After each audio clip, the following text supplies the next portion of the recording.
तुझं काय रे कॅमेरा दादा, तुझं नाव काय? नाव काय सांग ना. माझं नाव उद्धव ठाकरे, तुझं नाव काय?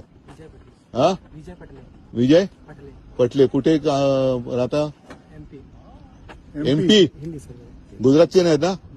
हा, चला. म्हणजे महाराष्ट्रात तपासायला पण बाहेरच्या राज्यातली माणसं आहेत. धन्यवाद. करतोय मोदींची बॅग तपासतानाचा मला तुमचा व्हिडिओ आला पाहिजे. हो सर. हा, तिकडे तुम्ही शेपूट नाही घालायची. हा व्हिडिओ मी रिलीज करतोय. ठीक आहे, तपासा बॅग माझी. Bag recovery. धन्यवाद. माझा युरिन पॉट पण तपासा जरा बाजूला.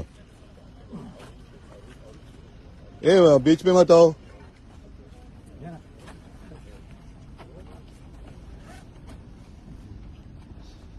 जरा बाजू. हा, उघडा ना. आता बॅग उघडली तर हे पण उघडायला काय? काय उघडायचं ते उघडा, नंतर मी उघडतो तुम्हाला.